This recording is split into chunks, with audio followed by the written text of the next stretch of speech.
আমার চ্যানেলে তোমাদের সকলকে স্বাগত।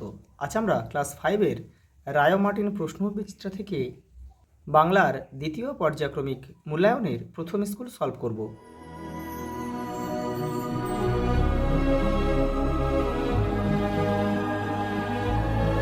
প্রথম প্রশ্ন, মাঠ মানে কি? নিকেল করা, বিকেল আসা দিন।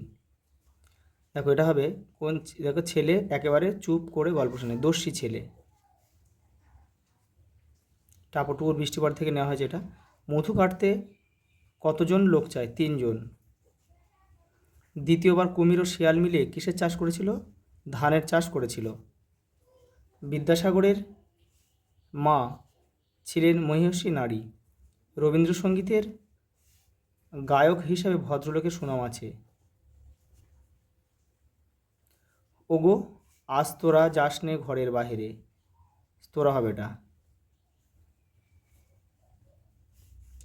দেখো এক ভাষাতে মাকে ডাকি, মোরা হবে এটা। মোরা এক ভাষাতে মাকে ডাকি। পরের প্রশ্ন দেখো, বোকা কুমিরের কথা গল্পটি পড়ে তুমি কার নির্বুদ্ধিতার পরিচয় পেয়েছো? কুমিরের।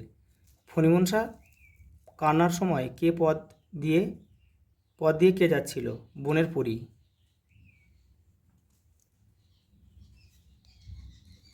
ধনাই কিসের মন্ত্র জানে?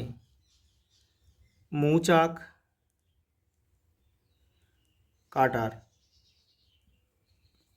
পালিয়ে গেল অনেক দূরে, কে কোথায় পালিয়ে গেল? ঝড় পালিয়ে গেল 7 সাগরের পারে।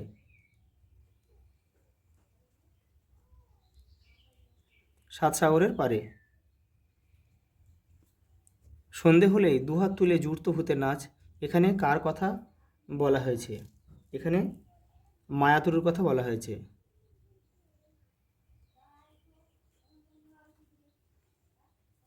ছেলেরা পুকুরে সাঁতার কাটছে, এখানে ছেলেরা কি বচন? ছেলেরা এখানে বহু বচন। পরের প্রশ্ন দেখো, কবি খুশির অগাধ লুটোপুটি কোথায় খুঁজে পান? মাঠে। রবীন্দ্রনাথ গীতাঞ্জলি কাব্যগ্রন্থের রচয়িতা, এখানে রবীন্দ্রনাথ কি বচন? এক বচন।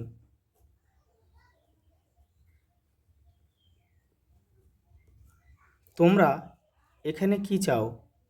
নিম্নরেখ পদটিকে এক বচনে পরিণত করো। তুমি, এটা তুমি লিখবে। বইগুলি টেবিলে পড়ে আছে, এখানে বইগুলি কি বচন? বইগুলি এখানে বহু বচন। বহু বচন। আমার বাবা একজন শিক্ষক, নিম্নরেখ পদগুলির লিঙ্গ পরিবর্তন। বাবা এটা করবে মা, আর শিক্ষক শিক্ষিকা।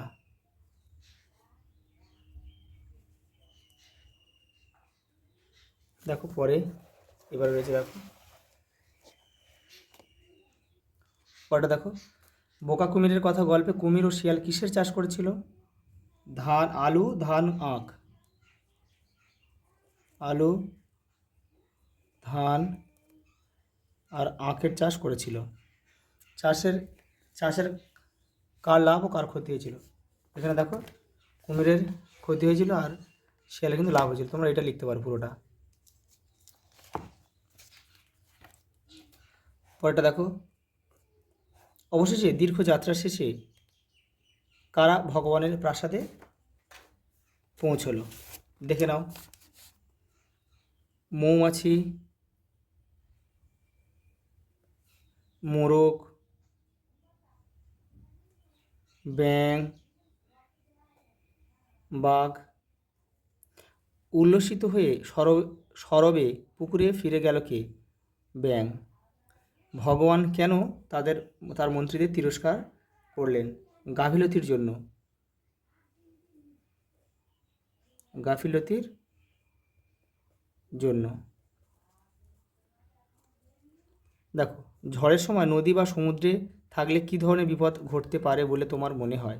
দেখো এই দেখো, ঝড়ের সময় নদীতে বা সমুদ্রে থাকলে ঝড়ের দাপটে নৌকা ডুবে যাওয়ার সম্ভাবনা থাকে, নৌকারোহীদের প্রাণহানির আশঙ্কাও থাকে। পরের প্রশ্ন দেখো, ফণিমনসা গাছটির দেমাক কীভাবে ভেঙে গেল? দেখো এই যে, দেখো এই যে, এখান থেকে এটা লিখবে। এই গল্পটি পড়ে তুমি কি শিক্ষা পেলে? দেখো এই যে রয়েছে, এখান থেকে এই পর্যন্ত লিখবে। দেখো এগুলো তোমাদের দেখো ভাষা পাঠের একদম শেষের দিকে রয়েছে, এখান থেকে তোমরা করবে। আজ এই পর্যন্ত, দেখা হবে পরের ভিডিওতে।